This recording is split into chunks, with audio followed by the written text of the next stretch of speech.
Hello students. मैं हूं शंभुदयाल और आप देख रहे हैं श्री राम इंस्टीट्यूट, जहां एसएससी इंग्लिश होती है आसान। आज के इस विनिंग सेशन में हम डिस्कस करेंगे golden rules of English grammar. 4 part इसके हम कवर कर चुके हैं। आज 5th पार्ट इसका डिस्कस करेंगे। और जैसा कि मैंने बताया था स्टार्टिंग में कि 150 रूल्स होंगे, लेकिन कुछ रूल्स और भी निकल के आ रहे हैं, तो एक वीडियो आगे और शूट होगा इसका। तो इसके 6th पार्ट हो जाएंगे। आज 5th पार्ट हम डिस्कस करेंगे, तो वीडियो को लास्ट तक देखिएगा, बने रहेगा, ताकि आपके कुछ ग्रामेटिकल जो उलझन है वो काफ़ी सुलझ जाए और आप एग्जाम में अच्छा कर सके। ठीक है, चलिए शुरू करते हैं सेशन को। पॉजिटिव डिग्री, एज या सो एज के बीच में जो डिग्री होती है वो पॉजिटिव डिग्री होती है। पॉजिटिव डिग्री का प्रयोग दो की तुलना करने के लिए किया जाता है, लेकिन दो से अधिक की तुलना के लिए नहीं करेंगे। नाउन प्रोनाउन की विशेषता बताने के लिए एडजेक्टिव का प्रयोग किया जाता। एक डिफरेंस सामने आता है कि जैसे मैंने लिखा, एक सेंटेंस लिखा, ही इज इंटेलिजेंट। क्लियर है। दूसरा लिख दिया, he is as intelligent as you. तो यहां भी इंटेलिजेंट यूज किया और मैंने यहां भी इंटेलिजेंट वर्ड यूज किया है। तो क्या कुछ डिफरेंस है इसके फंक्शन में? स्पेलिंग सेम है, स्ट्रक्चर सेम है। फर्स्ट में जो इंटेलिजेंट यूज किया है ये एडजेक्टिव है, क्योंकि यहाँ किसी प्रकार का कोई कंपैरिजन यूज नहीं किया गया है, और यहाँ कंपैरिजन हो रहा है, तो ये आपकी पॉजिटिव डिग्री है। तो एक चीज आप समझ ले इस चीज में, क्योंकि पॉजिटिव डिग्री और एडजेक्टिव में स्ट्रक्चरल के आधार पे कोई डिफरेंस नहीं होता है, केवल फंक्शनल डिफरेंस होता है। जब तुलना की जाती है तो पॉजिटिव डिग्री होती है, और जब नाउन प्रोनाउन के लिए आता है तो केवल एडजेक्टिव होता है। क्वेश्चन कैसे बनेगा इसका? एज या सो एज के बीच में कौन सी डिग्री आएगी? पॉजिटिव डिग्री आती है। ही इज इंटेलिजेंट, यहाँ एडजेक्टिव है, और he is as intelligent as you दे रखा है, इसमें ये इंटेलिजेंट क्या है? पॉजिटिव डिग्री है। क्लियर है। नेक्स्ट देखिए, अब यहाँ एक चीज ध्यान रखना, जैसे इसका क्वेश्चन कैसे पूछ सकता है, इसका क्वेश्चन कैसे आ सकता है, उसको देखते हैं। यहाँ एक एग्जांपल ले लेते हैं अपन इसका। जैसे मान लीजिए उसने लिखा, Ram is as wiser as you, ये मेंशन किया हुआ, सेंटेंस दिया हुआ। तो इसमें क्या है कि जैसे आपने देखा कि एजेज दे रखा है, क्या दे रखा है? एजेज दिया हुआ है। तो यहाँ वाइजर तो नहीं हो सकता है, तो डिग्री कौन सी आनी चाहिए? पॉजिटिव। तो यहाँ क्या करेंगे? वाइज का यूज करेंगे। किसका यूज करेंगे? वाइज का यूज इसमें कर लेंगे। ठीक है ना। नेक्स्ट देखिए, कंपेयर डिग्री। निम्नलिखित एडजेक्टिव कंपेयर डिग्री होते हैं, जैसे जिसके अंत में ई आर होता है, या एडजेक्टिव से पहले जो वर्ड आ रहा है उसके अंत में आर ही हो, तो एक कंपेयर डिग्री होगी। और इनके बाद देन या टू, यानी देन या टू से पहले कौन सी डिग्री आएगी? कंपेरेटिव आएगी। कंपेरेटिव डिग्री अपने दो के मध्य तुलना करने के लिए किया जाता है, लेकिन तुलना जब दो से अधिक के बाद की गई तो देन के बाद में हम क्या यूज कर लेते हैं? Any other. और एनी अदर के बाद में आने वाली नाउन कैसी होती है? सिंगुलर होती है। जब तुलना दो से अधिक के बीच में की गई हो तो नाउन के बाद ऑफ या इन का प्रयोग किया जाता है। किसका प्रयोग किया जाता है? ऑफ या इन का प्रयोग किया जाता है। तो बेसिक बात क्या समझ में आई कि यहाँ कंपेरेटिव डिग्री जो होती है तो एडजेक्टिव के अंत में क्या होना चाहिए? ई आर, या एडजेक्टिव से पहले जो वर्ड आ रहा है उसके अंत में क्या होना चाहिए? R E. कंपेरेटिव डिग्री में इनके बाद क्या आएगा? देन या टू आता है। इसकी बेसिकली तुलना किसके लिए की जाती है? दो के लिए। लेकिन जब तुलना दो से अधिक के मध्य की जाए तो देन के बाद में हम या तो इन या ऑफ का प्रयोग कर लेते हैं। जैसे Shyam is stronger then Ram, तो इसमें स्ट्रोंगर कौन सी डिग्री है आपकी? कंपेरेटिव। राइट है sentence. He is stronger then any other student in the class, ये भी आपकी कंपेरेटिव। और तुलना किसके मध्य हो रही है? यहाँ तुलना किसके मध्य हो रही है? दो के मध्य। यहाँ तुलना किसके मध्य हो रही है? दो से अधिक के मध्य। तो हमने क्या यूज किया? Any other. एनी अदर के बाद आने वाली नाउन कैसी है? सिंगुलर है। कैसी है? सिंगुलर है। यहाँ जैसे Ravi is more intelligent than you, तो इंटेलिजेंट एडजेक्टिव है, इसकी कंपेरेटिव नहीं बन सकती, तो हमने ये यूज कर लिया मोर। तो ये पूरा आपका कंपेरेटिव डिग्री हो गया। क्या हो गया? कंपेरेटिव डिग्री हो गया। अब इसमें क्या दे रखा है, क्वेश्चन कैसे बनेंगे इसके? प्रिफेबल जो वर्ड दे रखा है ये एडजेक्टिव होता है, इसके बाद टू आता है, कभी भी देन नहीं आता है। इससे पहले कभी भी ना तो मोस्ट आता है ना मोर आता है। तो दो टाइप के क्वेश्चन बनते हैं, कई बार प्रिफेबल से पहले जैसे मोर या मोस्ट यूज कर लिया तो क्वेश्चन बन जाएगा, या प्रिफेबल के बाद में क्या यूज कर लिया, जैसे देन यूज कर लिया तो भी प्रॉब्लम हो जाएगी। ठीक है ना? तो यहाँ क्या दे रखा है, अब देखिए, playing indoor games is more preferable than staying outdoor summer season. अब यहाँ मोर प्रिफरेबल देन राइट है क्या? नहीं है, डी को आउट कर देंगे, यहाँ भी इसको आउट कर देंगे, यहाँ मोस्ट दे रखा है, ये भी आउट हो जाएगा। कौन सा ऑप्शन होगा? सी। तो प्रिफरेबल से पहले ना तो मोर या मोस्ट आता है, और इसके बाद टू का प्रयोग किया जाता है, देन का नहीं किया जाता। जिन एडजेक्टिव के अंत में आई ओ आर होता है उसके बाद क्या यूज किया जाता है? टू। क्या नहीं आता है? देन नहीं आता है। इससे पहले मोर या मोस्ट भी नहीं आता है। Senior, junior, inferior, superior, prior, anterior, ये वर्ड ऐसे होते हैं ना तो कोई सुपरलेटिव बनती है ना इनकी कोई पॉजिटिव होती है। और इनके बाद क्या आता है? To he junior than me, तो यहाँ देन नहीं आएगा, टू का प्रयोग करेंगे। Ravi is more senior to me, तो सीनियर से पहले मोर भी नहीं आएगा, बी पार्ट में प्रॉब्लम हो जाएगी। ठीक है ना? किसी वाक्य में डबल कंपेरेटिव या डबल सुपलेटिव का प्रयोग नहीं किया जाता है। जैसे मान लीजिए ई आर दे रखा है एडजेक्टिव के अंत में, तो उससे पहले मोर नहीं आ सकता। किसी एडजेक्टिव के अंत में ई एस टी है तो उससे पहले मोस्ट नहीं आ सकता। He is more visor then you, भाई ये जैसे कंपेरेटिव है लेकिन यहाँ मोर की तो कोई आवश्यकता थी नहीं, तो डी को आउट कर देते हैं। वाइजेस्ट से पहले सी कैंसिल हो गया। यहाँ जब वाइज से वाइजर बन सकता है तो मोर लगाने की आवश्यकता नहीं, ये भी कैंसिल हो गया। कौन सा ऑप्शन होगा? बी। और दूसरी चीज, इसमें एक चीज और ध्यान रखना, देन से पहले यहाँ डिग्री कौन सी होगी ये आप जान लो, यहाँ कंपेरेटिव डिग्री होनी चाहिए। क्या होनी चाहिए? Comparative degree. He is the most wisest man of all they रखा है, भाई ये वाइजेस्ट क्या है? आपकी सुपरलेटिव डिग्री है, तो इससे पहले ये मोस्ट लगाने की आवश्यकता नहीं है कि डबल का सुपरलेटिव वाला मैटर हो जाता है। ठीक है ना? नेक्स्ट देखिए, अगर दो एडजेक्टिव की तुलना की जाए तो दोनों एडजेक्टिव कंपेरेटिव डिग्री के रूप में लिखे जाएंगे। जैसे मान लीजिए यहाँ क्या दे रखा है, इस प्रकार से है, जैसे दो एडजेक्टिव, एक एडजेक्टिव इधर दे रखा है और एक एडजेक्टिव ये दे रखा है, और इन दोनों के मध्य हम क्या करना चाह रहे हैं? कंपैरिजन।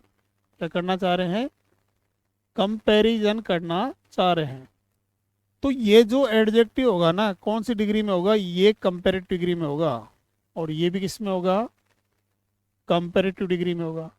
ऐसी स्थिति में इससे पहले भी आर्टिकल दिया आएगा और इससे पहले भी आर्टिकल दिया आएगा, ये आप जान लो। जब दो एडजेक्टिव की तुलना की जाए तो दोनों ही एडजेक्टिव कंपैरेटिव डिग्री के रूप में लिखे जाएंगे, और दोनों से पहले ही आर्टिकल दी का प्रयोग हम करते हैं। इस बात को आप जरूर ध्यान रखें। और एक चीज और ध्यान रखना, फैक्ट्स जो होते हैं वो हमेशा किस में लिखे जाएंगे? प्रेजेंट सिंपल टेंस में ही लिखे जाते हैं। किस में लिखे जाते हैं? प्रेजेंट सिंपल टेंस में ही लिखे जाते हैं। अब यहाँ the high you go the cooler you feel, ये कौन सी डिग्री है आपकी? कंपेरेटिव। तो यहाँ भी क्या होना चाहिए? कंपेरेटिव होना चाहिए। तो इसका डी ऑप्शन हम आउट कर देते हैं। अब ये जैसे ये पॉजिटिव, ये भी कैंसिल कर देते हैं। ये भी कंपेरेटिव है, ये भी कंपेरेटिव है, लेकिन इसमें आंसर ए होगा कि बी होगा? बोले आंसर तो ए होगा, बी क्यों नहीं, सी क्यों नहीं हो सकता है? क्योंकि यहाँ इससे पहले हमने किसका यूज नहीं किया? दी का। ये दी मिस हो रखा है, इसकी वजह से कैंसिल होगा। ठीक है? नेक्स्ट देखिए, चॉइस के संदर्भ में कंपेरेटिव डिग्री का प्रयोग दो के संदर्भ में, सुपरलेटिव का प्रयोग दो से अधिक के लिए किया जाता है। जब इनका प्रयोग चॉइस के सेंस में किया जाता है तो इससे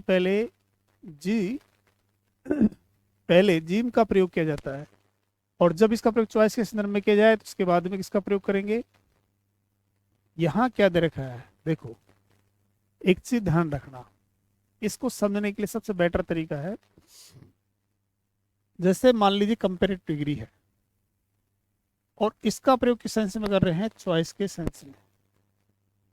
तो यहां जैसे कंपेरेटिव डिग्री के बाद में क्या आता है, वैसे देन आता है। क्या आता है, देन आता है, ठीक है ना, क्या आता है, देन आता है वैसे।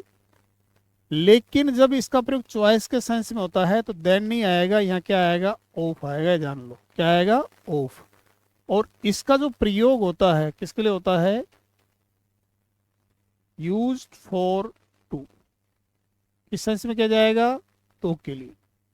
जब कंपेरेटिव डिग्री का प्रयोग चॉइस के सेंस में किया जाए तो इसके बाद में ऑफ का प्रयोग करते हैं, देन का नहीं। और इसका प्रयोग किसके लिए किया जाएगा, दो के लिए किया जाता है। इसके बाद भी क्या आता है, ऑफ आता है। और इसका प्रयोग किसके लिए होता है, used for more than two, more than two, दो से अधिक के सेंस में इसका प्रयोग किया जाता है। अब यहां क्या दे रखा है, जैसे he is the best of the two applicants. अब यहां क्या दे रखा है, देखो ये जो दे रखा आपका द बेस्ट ऑफ टू तक अंडरलाइन किया हुआ है, ठीक है ना। अब दो के सेंस में बेस्ट कौन सी डिग्री है, सुपरलेटिव है, तो डी को तो आउट कर देंगे ना भाई। यहां क्या दे रखा है, गुड दे रखा है, ये भी कैंसिल हो गया। अब better of the two, the better of the two, ये दे रखा, दो ऑप्शन दिए हुए हैं। तो बेटर क्या है या कंपेरेटिव है, कंपेरेटिव तो आएगी, लेकिन उससे पहले क्या आना चाहिए, दी आना चाहिए, तो बी ऑप्शन होगा, ए को भी आउट कर देंगे। He is the better of the four candidates, यहाँ कैंडिडेट कितने हैं, फोर है, तो उस कंडीशन में बेटर कौन सी डिग्री है, कंपेरेटिव, ये पॉसिबल नहीं है। यहाँ क्या यूज करना होगा, बेस्ट का प्रयोग करना होगा, बी ऑप्शन इसका आंसर हो जाएगा। कौन सा ऑप्शन होगा, बी ऑप्शन इसका आंसर होगा। कंपेरेटिव डिग्री में जब एक ही व्यक्ति या वस्तु के दो गुणों की तुलना की जाती है तो निम्नलिखित स्ट्रक्चर किया जाता है। जैसे मान लीजिए एक ही पर्सन है और उसकी दो क्वालिटीज के मध्य कंपैरिजन किया जाएगा, तो कौन सा स्ट्रक्चर करेंगे, more plus positive degree than plus positive degree का प्रयोग हम करेंगे। जैसे एक ही व्यक्ति है, इसकी दो क्वालिटी वाइज और स्ट्रॉन्ग दो है, दोनों के मध्य तुलना करेंगे तो जो हमारा स्ट्रक्चर होना चाहिए वो क्या होना चाहिए, मोर यूज करेंगे।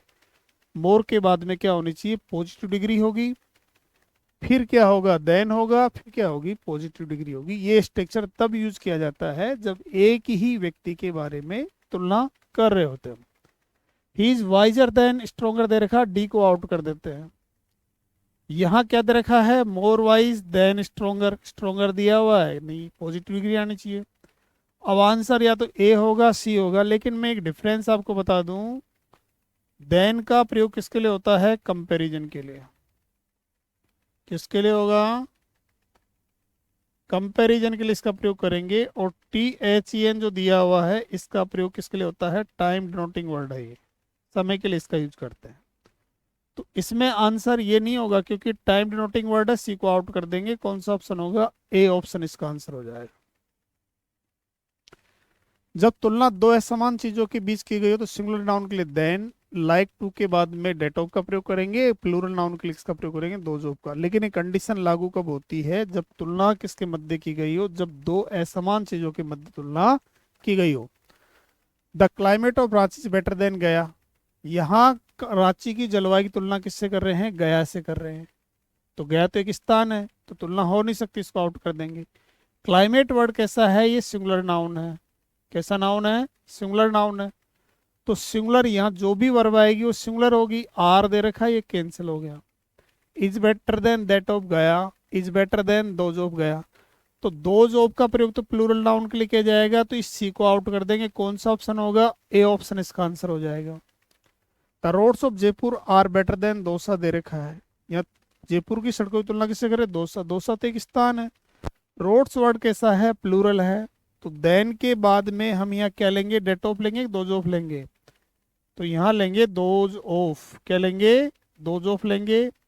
किस पार्ट में प्रॉब्लम होगी, सी पार्ट में प्रॉब्लम हो जाएगी, या देन के बाद में किसका यूज किया जाएगा, दोज ऑफ का प्रयोग किया जाएगा। Positive degree, comparative degree, superlative degree plus enough. तो देखो इसमें एक चीज ध्यान रखना, इनफ के काफी सारे क्वेश्चन आते हैं। इनफ के काफ़ी सारे क्वेश्चन बनते हैं और 2-3 तो कम से कम बन ही जाते हैं। इनफ का प्रयोग किससे पहले किया जाता है? नाउन से पहले और एडजेक्टिव के बाद में। किसके बाद में? एडजेक्टिव के बाद में। तो 2 क्वेश्चन तो ये बन जाते हैं, क्वेश्चन ये हो गया, दूसरा ये हो गया। दूसरा इनफ जो दे रखा है, अब जैसे इनफ ये दे रखा है एडजेक्टिव, तो इसकी डिग्री क्या हो सकती है? इसकी डिग्री क्या हो सकती है भाई? पॉजिटिव डिग्री, कंपेरेटिव डिग्री और सुपरलेटिव डिग्री। तो इसमें ध्यान रखने की बात यह है कि ना तो सुपरलेटिव हो सकता है ना कंपेरेटिव हो सकता, ओनली क्या होगा? पॉजिटिव होगा। He is wiser enough to solve it दे रखा है। ये इनफ क्या है? एक ऐसा वर्ड है जिससे पहले ये डिग्री यूज की गई है, वाइजर। वाइजर पॉसिबल नहीं है, यहाँ क्या होना चाहिए? वाइज होगा। क्या होगा? वाइज। किस सेक्शन प्रॉब्लम होगी? बी सेक्शन प्रॉब्लम हो जाएगी, क्योंकि इनफ से पहले हमें डिग्री कौन सी लेनी है? वो पॉजिटिव डिग्री लेनी है। इनफ का प्रयोग नाउन के पहले होता है और एडजेक्टिव के बाद में होता है, ये भी आपको जानना है। नेक्स्ट दे रखा है कंपैरेटिवली रिलेटिवली के बाद में कौन सी डिग्री आएगी? पॉजिटिव आएगी। ये 2 वर्ड है, जैसे कंपैरेटिवली और रिलेटिवली 2 वर्ड है, और इनके बाद अगर डिग्री की बात करेंगे तो कौन सी डिग्री होगी? पॉजिटिव होगी। The weather is comparatively better today.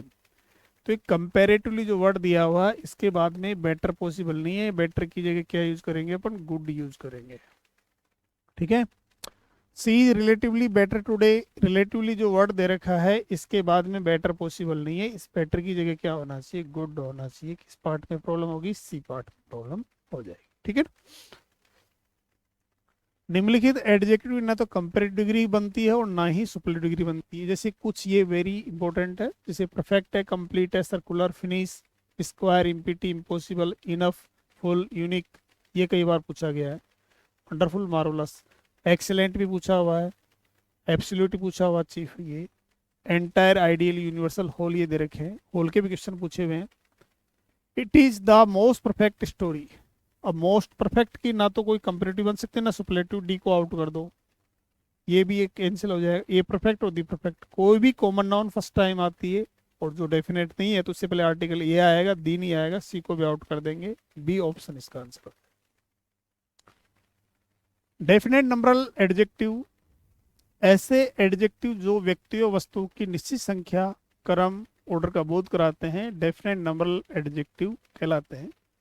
ये 2 होते हैं, कार्डिनल और ऑर्डिनल। कार्डिनल होते हैं 1 2 3 4 और ऑर्डिनल होते हैं फर्स्ट सेकंड थर्ड। इनका ऑर्डर क्या होगा? पहले ऑर्डिनल आएगा और उसके बाद कार्डिनल आएगा। और एक चीज और ध्यान रखना, ऑर्डिनल से पहले किसका यूज किया जाता है? दी का यूज किया जाता है, ये भी आप जान लो। ऑर्डिनल से पहले क्या आएगा? दी आएगा। एग्जाम्पल दे रखा, the 2 first chapters of this book are difficult to understand. और 2 नाउन ऑफ से जुड़ी है तो वर्ब का प्रयोग फर्स्ट नाउन के अनुसार होगा। चैप्टर्स दे रखा है तो यहाँ वर्ब क्या है? प्लूरल है, कोई दिक्कत नहीं है। ऐसा मत सोचना कि दिस बुक के अनुसार सिंगुलर हो जाएगी। अब यहाँ क्या दे रखा है? ये कार्डिनल और ऑर्डिनल 2 वर्ड दिए हुए हैं, पॉसिबल नहीं है। इसको कैसे लिखना है? इसको लिखना है हमें फर्स्ट। ऐसा लिखना है फर्स्ट, फिर क्या लिखना है? टू। क्या लिखेंगे? टू लिख देंगे, ये 2 लिख देंगे इस प्रकार से। ठीक है ना। तो किस पार्ट में प्रॉब्लम हो जाएगी? ए पार्ट में प्रॉब्लम होगी। किस पार्ट में प्रॉब्लम होगी? ए पार्ट में प्रॉब्लम हो जाएगी। वन, जैसे गुड एडजेक्टिव होता है, जबकि वेल क्या होता है? एडवर्ब होता है। विकास इज, ये वेल प्लेयर दे रहेगा। प्लेयर क्या है? आर्टिकल है, दिया हुआ तो नाउन हो गया। अब नाउन की विशेषता बताने के लिए हमें किसकी आवश्यकता होगी? एडजेक्टिव की। तो यहाँ क्या होगा? गुड होगा। बी ऑप्शन प्रॉब्लम हो जाएगी। Hari knows how to play on the flute, good दे रखा है। अब यहाँ जो बताने के लिए हमें कैसे बजाता है तो हमें किसकी आवश्यकता होगी? एडवर्ब की। तो एडवर्ब क्या होता है? वेल होता है। सी पार्ट में प्रॉब्लम। तो इसमें गुड क्या होगा? एडजेक्टिव, और वेल क्या होगा? एडवर्ब होता है। ठीक है ना। निम्नलिखित वर्ब्स के बाद में एज का प्रयोग किया जाता है। किसका प्रयोग करते हैं? एज का प्रयोग करते हैं। एज का प्रयोग करते हैं। जैसे regard, describe, treat, view, know और डिफाइन दे रखा है। I regard him my elder brother, तो यहाँ बी पार्ट में प्रॉब्लम हो जाएगी। यहाँ क्या होना चाहिए? एज होना चाहिए। Newspaper describe the situation horrible, तो यह डिस्क्राइब के बाद में सिचुएशन नाउन होगी, और यहाँ इसके बाद में किसका यूज करना चाहिए, एज का। सी पार्ट में प्रॉब्लम हो जाएगी, क्योंकि ये जो वर्ब्स आती है इन वर्ब्स के बाद में हमें किसका यूज करना होता है, एज का।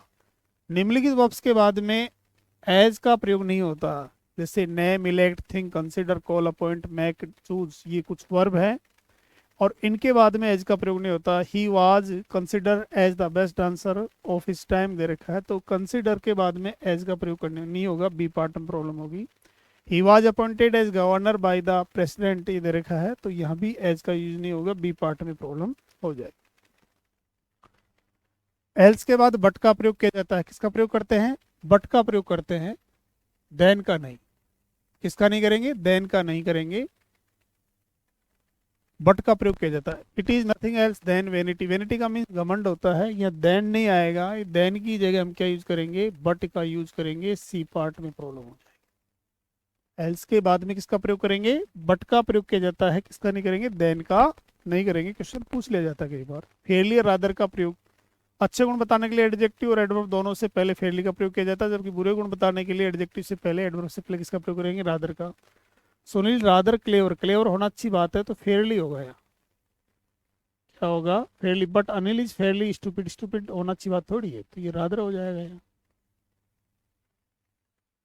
आई walk rather fast but Manish walks fairly slowly, तो यहाँ रादर नहीं होगा, यहाँ क्या होगा, फेयरली होगा।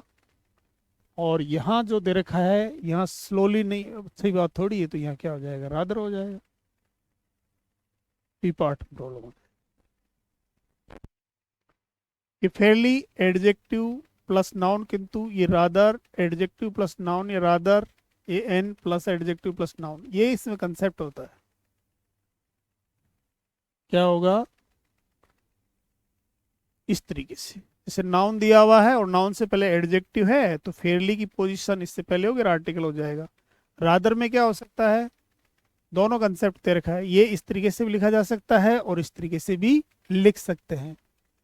ये फेयरली वाइज मैन, ये रादर अगली सीन, रादर एंड अगली सीन।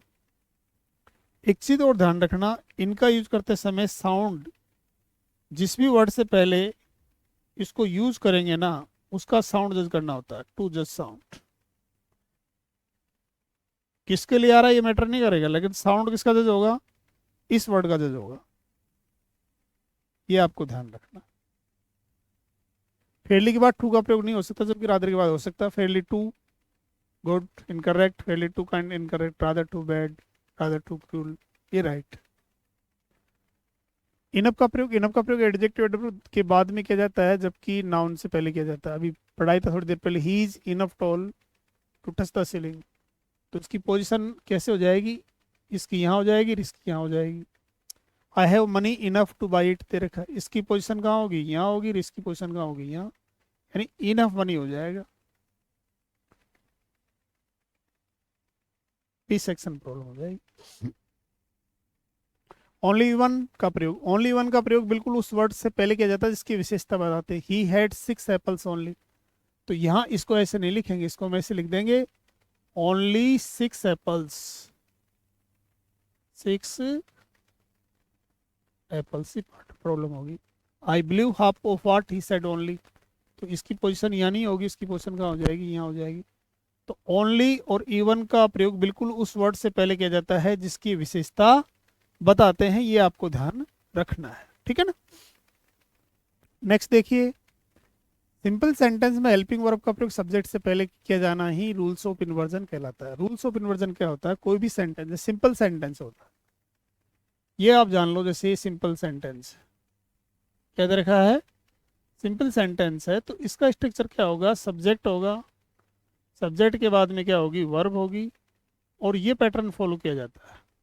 क्लियर है ना, पहले क्या आएगा, सब्जेक्ट आएगा, उसके बाद क्या होगी, वर्ब होगी, और ये पैटर्न किया जाता है, फॉलो किया जाता है। लेकिन जब रूल्स ऑफ इन्वर्जन होता है ना, रूल्स ऑफ इन्वर्जन की कंडीशन क्या होती है, रूल्स ऑफ इन्वर्जन जब भी होता है तो उसमें सिंपल सेंटेंस में भी हेल्पिंग वर्ब की पोजीशन किससे पहले होती है, सब्जेक्ट से पहले होती है। और इस सेंटेंस, सिंपल सेंटेंस की सबसे बड़ी विशेषता क्या होती है कि इसके एंड में फुल स्टॉप होगा, इसमें भी फुल स्टॉप होता है, लेकिन रूल्स ऑफ इन्वर्जन की कंडीशन जब होती है तो उस कंडीशन में हेल्पिंग वर्ब का प्रयोग किससे पहले किया जाएगा? सब्जेक्ट से पहले किया जाता है। और ये कब होता है? कि जब सेंटेंस में जैसे seldom, never, under no circumstances, on no count, hardly, scarcely, no sooner, so, rather ये दिए हुए हैं, तो ऐसी कंडीशन में हमें ऐसा करना होता है। Seldom he comes to Delhi दे रखा है, बिल्कुल राइट लग रहा है। लेकिन जैसे सेंटेंस सेल्डम का यूज किया गया है तो यहाँ रूल्स ऑफ इन्वर्जन लागू होगा। कम्स कौन सा टेंस है? प्रेजेंट टेंस है। प्रेजेंट सिंपल टेंस में हेल्पिंग वर्ब क्या आएगी? डज आएगी। डज ही कम होगा, यहाँ क्या होगा? डज ही कम हो जाएगा। No sooner she reach the station than the train left. अब यहाँ सब्जेक्ट से पहले नो सुनर यूज किया गया है तो ये कंडीशन भी पॉसिबल नहीं है। रीच क्या करना है? सेकंड फॉर्म है, तो क्या होगा? Did she reach. B section problem हो जाएगी। So quickly she ran that she overtook her friends. यहाँ सो दिया हुआ है तो यहाँ ये सी नहीं होगा, तो यहाँ क्या होगा? Did she run. B section में प्रॉब्लम हो जाएगी। Under no circumstances I will do it दे रखा है, ये नहीं होगा, यहाँ क्या होगा? विल आई हो जाएगा। At no time was the PM aware of what was happening, इसमें नो हो जाएगा, डी ऑप्शन। तो इसमें रूल्स ऑफ इन्वर्जन वाला जो कंसेप्ट होता है, इसमें क्या होता है? एक सिंपल सेंटेंस होता है। सिंपल सेंटेंस क्या होता है? सब्जेक्ट से स्टार्ट होता है, at the end of sentence full stop होता है। लेकिन अगर सेंटेंस में अगर ये नेगेटिव वर्ड्स यूज हो जाते हैं तो वहाँ रूल्स ऑफ इन्वर्जन लागू होता है। रूल्स ऑफ इन्वर्जन में क्या करते हैं कि सिंपल सेंटेंस में सब्जेक्ट से पहले हेल्पिंग वर्ब का प्रयोग करते हैं और at the end of sentence तो फुल स्टॉप का ही प्रयोग किया जाता है। नेक्स्ट देखिए, निम्नलिखित वर्ड्स एडजेक्टिव और एडवर्ब दोनों में सेम रहते हैं। जैसे मान लीजिए फास्ट है, नेक्स्ट है बैक, इल, बेटर, बेस्ट। ये एडजेक्टिव एडवर्ब दोनों में सेम रहते हैं। He is driving car fast, he is fast. यहाँ ये एडवर्ब है और यहाँ क्या है? एडजेक्टिव है। नॉट की जगह नेवर का प्रयोग कभी नहीं हो सकता। नॉट का मीन्स नहीं होता और नेवर का मीन्स होता है कभी नहीं। क्या ऐसा पॉसिबल हो सकता? नहीं। I never remember to have met him. भाई टू हैव मेट का मीन्स क्या है? मिला तो है लेकिन इसको याद नहीं है। तो नेवर का मीन्स होता है कभी नहीं, तो कभी नहीं नहीं हो सकता है। नहीं के अर्थ में क्या लेंगे?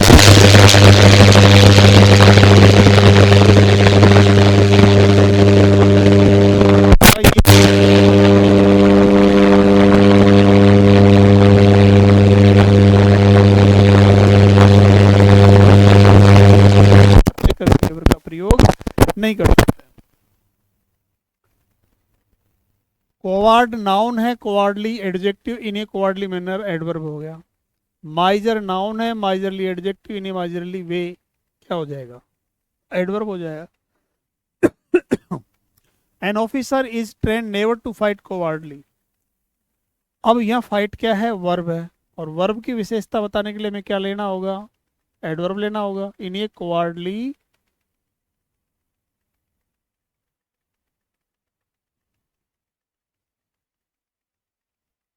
मैनर क्या लेंगे? In a cowardly manner. C part में प्रॉब्लम हो जाएगी। Although he seems bravely, he actually a coward ये दे रखा है। Although he seems bravely, bravely नहीं होगा, ब्रेव होगा, एडजेक्टिव आना चाहिए, ब्रेवली नहीं होगा, ब्रेव एडजेक्टिव, बी पार्ट में प्रॉब्लम होगी। It was a seed coward act of violence. Of के बाद में नाउन है तो ये नाउन है। कोवार्ड की विशेषता बताने के लिए कोवार्डली होना चाहिए। भाई एडजेक्टिव की विशेषता, नाउन की विशेषता बताने की किसकी आवश्यकता होगी? एडजेक्टिव की, तो बी पार्ट में प्रॉब्लम हो जाएगी। यदि किसी वाक्य के अंत में adverb of place, adverb of manner और एडवर्ब ऑफ टाइम दिया हुआ तो इनका क्रम क्या होगा? एमपीटी, मैनर प्लेस टाइम होना चाहिए। Kapil Singh in the college auditorium beautifully, तो पहले क्या होना चाहिए? मैनर। कैसा गाया इसने? कैसा गाया? ब्यूटीफुली, तो ब्यूटीफुली पहले हो जाएगा, मैनर यही होगा ना, ब्यूटीफुली। फिर प्लेस क्या है? इन द कॉलेज ऑडिटोरियम, क्या होगा? ऑडिटोरियम। तो इसमें in the college auditorium, in the last time हो जाएगा। तो जैसे एमपीटी के साथ आएगा तो पहले कौन सा आएगा, मैनर होगा, उसके बाद कौन सा होगा, प्लेस होगा, उसके बाद कौन सा होगा, टाइम हो जाएगा। ठीक है ना। यदि किसी वाक्य के अंत में एडवर्ब प्लेस, एडवर्ब फ्रीक्वेंसी और एडवर्ब ऑफ टाइम दिया हुआ तो इनका वर्गम क्या होता है, प्लेस, पीएफटी हो जाएगा, पीएफटी। पहले प्लेस होगा, फिर क्या होगा, फ्रीक्वेंसी होगी, फिर टाइम होगा। Rohit has been several times to Mumbai this month, तो पहले क्या होना चाहिए, प्लेस। बीन टू मुंबई होगा, पहले प्लेस हो जाएगा, फिर उसके बाद क्या होगा, फ्रीक्वेंसी क्या है, सेवरल टाइम्स, फिर उसके बाद में क्या दे रखा, दिस मंथ दे रखा है। तो प्रॉब्लम किस पार्ट में होगी, बी पार्ट में हो जाएगी। निम्नलिखित शब्दों के बाद में प्रेपोजिशन का प्रयोग किया जाता है, मेन वर्ब का नहीं। जैसे असिस्ट है, हिंडर है, प्रिवेंट है, कॉन्फिडेंट है, इंसिस्ट है, प्रोविट है, एक्सेप्ट है, इंटेंट है, रिफ्रेन है, फाउंड है, परसिस्ट है, डिबार है। ये ऐसे वर्ड है जिनके बाद में प्रेपोजिशन का यूज करेंगे, डायरेक्ट वर्ब नहीं आएगी। He insist to go to New York, तो यहाँ सबसे पहले इसके बाद क्या आएगा, ऑन आएगा, और ऑन के बाद क्या होगा, गोइंग होगा, क्या होगा, गोइंग। ये इसमें हो जाएगा इस प्रकार से। ठीक है। प्रेपोजिशन के बाद में अगर कोई भी वर्ब आती है, इसके बाद कोई भी वर्ब आएगी, तो वर्ब का जो टारगेट होगा वो क्या होगा, V one plus I N G होगा। क्या होगा, V one plus I N G हो जाएगा। He is confident to win the this match दे रखा, तो यहाँ टू विन नहीं होगा, यहाँ क्या होगा, कॉन्फिडेंट के बाद ऑफ आता है, और ऑफ के बाद जो भी वर्ब आएगी वो किस फॉर्म में आएगी, आई एन जी फॉर्म में आएगी, विनिंग हो जाएगा। What prevented you to attend the meeting दे रखा है, प्रिवेंट के बाद में क्या यूज करेंगे, फ्रॉम आता है, या फ्रॉम लेंगे और उसके बाद अटेंडिंग कर देंगे। तो ये जो वर्ब दे रखी है ना, ये जो ये प्रीपोजिशन दे रखे हैं, इनके तुरंत बाद वर्ब नहीं आएगी, इनके बाद में ये कुछ वर्ब दी हुई है, इनके प्रीपोजिशन आएगा, प्रीपोजिशन के बाद फिर वर्ब आएगी, और जो वर्ब आएगी वो प्रीपोजिशन के बाद में इस फॉर्मेट में आएगी, आईएनजी फॉर्म में आती है। प्रत्येक वर्ड अपने अनुसार प्रीपोजिशन लेता है। I am please and satisfied with your progress, जैसे सेटिस्फाइड के साथ विद आ गया, तो प्लीज के साथ भी क्या होना चाहिए, क्या होना चाहिए, I am pleased and satisfied with your progress. He has no knowledge और नो इंटरेस्ट। अब देखो इसमें क्या है, ये तो जैसे मान लीजिए इसके साथ विद आता है, तो कॉमन हमने ले लिया कि जैसे मान लीजिए कि इसमें कोई किसी प्रकार की कोई प्रॉब्लम नहीं है, दोनों कॉमन लिख दिया। लेकिन यहाँ जैसे इंटरेस्ट के साथ इन दे रखा है, तो नॉलेज के बाद क्या आना चाहिए, ऑफ होना चाहिए। तो कुछ एडजेक्टिव ऐसे होते हैं, या कुछ वर्ड्स ऐसे होते हैं जिनके साथ कॉमन प्रेपोजिशन का यूज किया जा सकता है, लेकिन कुछ वर्ड ऐसे होते हैं जो अलग अलग अपने हिसाब से प्रेपोजिशन लेते हैं। तो इसमें नॉलेज ऑफ लेगा और इंटरेस्ट क्या लेगा, इन, तो बी पार्ट में प्रॉब्लम हो जाएगी। He is angry and indifferent to me, indifferent के बाद टू आएगा, और एंग्री के साथ क्या होगा, विद, बी पार्ट प्रॉब्लम। अगर निम्नलिखित शब्दों के बाद में समय व्यक्त करने वाले शब्दों का प्रयोग किया गया तो इनसे पहले हम प्रेपोजिशन यूज नहीं करेंगे। जैसे मान लीजिए नेक्स्ट लास्ट दे रखा है, अच्छा रूल है, next last, each every, this that.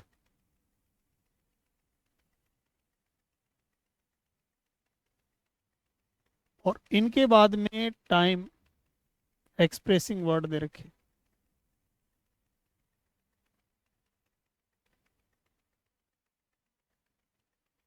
तो इनसे पहले नो प्रेपोजिशन। लेकिन एक चीज ध्यान रखना कि इन वर्ड से पहले, इन वर्ड से पहले क्या दे रखा है, ये वर्ड आ जाते हैं। जैसे टाइम डिनोटिंग वर्ड आ जाए, टाइम डिनोटिंग वर्ड आ जाए, तो उस कंडीशन में यह प्रेपोजिशन यूज किया जा सकता है। I met him on last Sunday, last के बाद में क्या दे रखा, समय सूचक शब्द दे रखा, तो ऑन यूज करने की आवश्यकता नहीं है। I shall see him in next week, next के बाद क्या दे रखा, वीक दे रखा है, तो यहाँ इन यूज करने की आवश्यकता नहीं है। तो ये ध्यान रखना, next, last, each, every, this date के बाद में समय व्यक्त करने वाले शब्द आए तो उनसे पहले प्रेपोजिशन का यूज नहीं करना है। लेकिन अगर समय सूचक शब्द इन शब्दों से पहले आ जाए तो प्रेपोजिशन आ सकता है। ठीक है ना। तो डियर स्टूडेंट्स, इस प्रकार से हमारा ये आज का सेशन रहा है, और इसको लाइक शेयर करना ना भूले, चैनल को सब्सक्राइब कीजिए। धन्यवाद।